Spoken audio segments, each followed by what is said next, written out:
Welcome back, guys. I am changing things up a little bit this year. Typically, I start thousands of seedlings and I do it all in soil blocks, which basically means that I take a soil mix that I make myself and I pack it into this soil blocker, and I make these, I think they're 2" by 2" blocks. And then I place them in these, what's called a 10-20 tray. So it's 10 inches by 20 inches. And these are pretty standard in gardening supplies and places like Johnny Seed. You can get them on Amazon. They're very, very common. Anyways, I place my blocks in here and then I'll seed those, and that is how my plants will grow. Well, when I do that, I have to wet my soil down. And I end up being able to get 50 blocks, or almost 50 blocks, in one of these 10 by 20 trays. And what's happened over time, in fact, probably the first season that I use these, is that these trays are so flimsy that they just break. I'm going to show you just one tray here. And I have been nursing these things and just kind of like, you know, working with them to get them to keep on working for me, but you can see it's broken here. You can see how flimsy these things are. If I place this soil blocker in it and then I try to lift that up, I mean, you can just see how flimsy this is. I was using these nursery kind of like 10 by 20 stabilizer trays to help give me a little bit of, I don't know, just to kind of beef them up a little bit. But even this, I mean, you can even see that even this is really, really flimsy. So I made the decision this year to invest in some good quality seed starting equipment, and that is what I'm gonna share with you now. So I researched a bunch of different places and I ended up going with Bootstrap Farmer, and I ordered a lot of stuff from them. So I'm gonna share that with you, and I'm gonna tell you exactly how I'm going to be doing things. I'm not giving up on my soil blocking completely. I will be doing the majority of my things in soil blocks, but I'm going to be using other seed starting trays and pots and things for other types of, I guess, or for certain types of seeds, just to make it easier on me. Because honestly, although I love the soil blocking method and I love that the roots air prune because there's no pot or anything like that, it is very tedious to make all of those soil blocks. So to make thousands of these things, I actually end up getting blisters on my hands every year. And so it's just pretty tedious. So I'm trying to kind of streamline my work. I'm trying to, you know, make our production as seamless as possible, so it's more enjoyable. So let me get those things and I'm gonna share with you what I'm doing this year. Okay, so the first thing that I knew that I wanted were really sturdy 10 by 20 trays. And that is what I ended up ordering from Bootstrap Farmer. I ended up getting 30 of these. I opted for the largest quantity that I could get at a time because it saved me money. And I knew that I would be using these, especially every year we seem to be growing more and more. So I didn't want to run out of them. So this was the first thing that I ordered. And let's just see the difference between this and the old 10 by 20 trays. So this is a jar of Ozark Razorback cowpeas. It's a gallon jar. This is pretty heavy. I'd say it probably weighs about, I don't know, maybe 10 pounds. It's pretty heavy. And let me just pick that up. See, really, really good. And here is the 10 by 20 tray. If I put this in here, let me move that out of the way. And I'm afraid to even lift it. I think it's just gonna fall over, but you can see the difference between those two. So these are built to last, they're gonna last a long time, and you can see the ridges in these are really nice. It helps to stabilize it. It helps to channel the water if you're bottom watering. So that is a great, great product. So I got a lot of different colors, which is super, super fun. It's always nice to enjoy the supplies and things that you're working with when you do have such a large amount of work to do and a lot of time spent in gardening. It's nice to have tools and things that you really enjoy and that work well. So another thing that I got to go with the 10-20 trays for the ones that I won't be doing soil blocks in were these inserts here. So these are inserts that fit right inside the 1020 trays, and they are made for their 2.5-inch pots. I ordered 480 of these 2.5-inch pots. When we're growing here, guys, we are growing a massive amount of food. We're growing so much that once again, I just went ahead, I ordered the largest quantity that I could. It gave me the best price per unit. Probably cheaper than what I could go down to Lowe's and get their cheap versions of these for. These again are made to last, made for many, many, many seasons. I mean, if you're careful enough with them, they, you know, I mean, they may last for a decade. So that is what I'm hoping for. But anyway, so these inserts are made to work with these 2.5 by 2.5-inch pots. And basically, when I used to start things in pots, you know, I'd go ahead and I'd put them in the trays.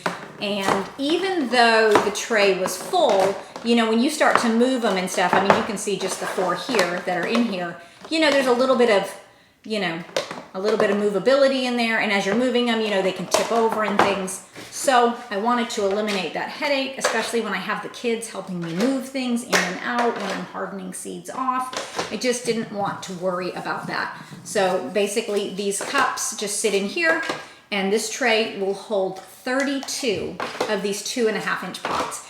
And so that makes it super, super easy to move things. I can lift up a pot and I can water, I can bottom water here so that my roots are sucking up the water and I'm not having to deal with watering on the top and getting fungus gnats or just, you know, mold or mildew or anything like that. And you can see, I mean, those things aren't going anywhere. So I ended up getting 10 of these inserts. The next thing that I got were their air pruning trays. Now, I've never used these before. I watched a lot of videos on these and I was actually very impressed. One of the reasons why I like my soil blocking technique is because when there is no pot and your plant begins to grow in that soil block, when the roots hit the air, they air prune. So you are not getting any root-bound plants. If you get a root-bound plant in a pot from a nursery and you try to plant that in your garden, man, that plant's gonna really struggle. It's gonna have a hard time. It's not going to be reaching out into the soil. It's just going to keep circling around and around and around. And that plant will not produce well for you. So you do not want your plants to get root bound, whether you're getting them at a nursery or if you're doing them at home. And so these trays help to eliminate that, that chance of getting a root bound plant. So you actually fill this with soil, and this is the part that gets filled. This is just a hole here. You'll see if I hold it like this, there are holes in the bottom.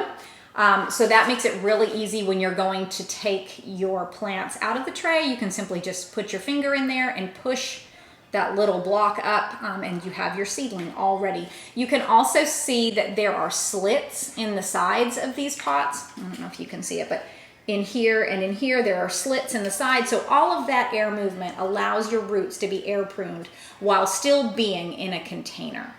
And I'll show you really quickly. I do have one of these started. I put some lettuce in those. Let me grab that really quick. And once again, this air pruning tray is sitting in one of the 10 by 20 trays. Just to help keep any water contained in the bottom and stuff. So for these air pruning trays, I'm going to be starting my flowers and my lettuces and my greens, things that don't have to be inside as long as my really, really frost tender items. Things that don't need to be as big when I transplant them out. So I really just want to get my greens and my lettuces and my herbs and my flowers basically just started, and to get them to a good enough size where I can go ahead and then just transplant those out into the garden or put them in my green stock. I don't need a huge amount of soil for them to be growing, you know, into full plants inside. So that is why these small little containers in this air pruning tray are going to be perfect for that. It's going to save me time. I don't have to make as many soil blocks if I'm doing all of my lettuces and greens and flowers and herbs in these. And it's just going to save me a lot of space as well. So that's awesome. And this tray is actually very heavy right now. This is completely saturated in water because I just planted some lettuce in this. And I'm just gonna hold this one side. You can see, oh gosh, it's really heavy. I'm kind of weak. But you can see there's no bending in that, guys. These things are awesome. So I'm really excited to have these. Another item that I decided to order from Bootstrap Farmer were these inserts for these large 5-inch pots. Now, the reason that I did this is because last year my tomatoes took off when I started them in that soil blocking mix that I made. I do have a video on that. It shows everything that I put into it, and I have had just great success. I mean, within 5 weeks, my tomato plants are really, really big. It's kind of crazy. So I had to up pot those quite a bit last year. Our last average frost date is typically April 19th, but I was not able to actually plant out my tomatoes until the first week of May because we did have some cold weather. My garden sits low, so the cold air in the morning just kind of accumulates down in the garden, and I did not want to take the chance with hundreds of tomato plants that I was going to lose them when I had taken so much time to grow them. So because I had to up pot those, I was just using nursery pots that we had gotten from purchasing landscape plants and things like that, and they were very flimsy. They weren't that great. So I wanted to use this item this year instead. So I will still start my tomatoes in my soil blocks, my compressed soil blocks that I make, but when I have to up pot them, I am just simply going to up pot them into this 5x5 pot, and this insert will nest into this tray, and then these pots will just simply sit in here so that they don't fall over. You can still bottom water with this, which is really, really nice. Everything's nice and stable, and I can just keep everything nice, organized, not falling over. This is going to keep the dirt contained for me. Those nursery pots last year had holes in the bottom of the trays that I was using there, so the dirt would fall out. I had to keep them in the garage and move them out to the driveway every day. So this is going to make it a lot easier for me. Now I do have a larger soil blocker that I think it's a 4x4x4 or a 5x5x5. But in order to make a compressed block that big, that takes a ton of soil. And because I'm already starting so many plants and using so much soil anyways, I just thought that this would make it easier for me. So this is what we're going to do this year with these large 5-inch pots. Now, if I do have anything else, I'm not sure. Maybe if there's a squash plant that I've planted a little too early that needs to be up potted, I might use it for that. Really anything that's going to be large, but mainly I got this for my tomatoes, and I actually only ended up getting 80 of these. It was the largest quantity I could order, and they were a little bit pricey, and so I didn't opt to get 160, even though I will probably start close to 200 tomato plants this year. We just kind of went light on these pots this year. And the last thing that I purchased from Bootstrap Farmer were these microgreen trays. Now this is still a 10x20 tray. It's just not as deep as the nursery pot trays that I showed you earlier. And the reason for that is because these are going to work with another item that I purchased from them, which are these microgreen, these little 5x5 microgreen trays. Okay, so I've never been really big on microgreens. Honestly, I just haven't had the time. I started gardening back when COVID hit, and that was the first time that I ever gardened. So in the last 3 years, I've gone from nothing at all to growing most of our food. So I only have so much brain capacity, so I've been learning as much as I can, and so this year we're expanding into microgreens now. The reason that I really like microgreens is because, those tiny little sprouts that you get contain so much nutrition. And the reason that I got so many of these trays, again, I ordered the maximum quantity that I could to get the best price per unit. The reason I really like these is because I can go ahead and I can start an entire tray, okay? And by the time that this starts to sprout, I can start a second tray. And then 3 days later, I can start another tray. So I will basically have an endless supply of sprouts for our family of 6. So when these are ready, I can just go ahead and trim the microgreens off that we need. And if that's all 6 of us eating, I would say that we would probably take this entire tray and we can eat those. And then in the next day or two, I will have another tray that is mature and ready to be harvested. And I can just keep that going through the winter.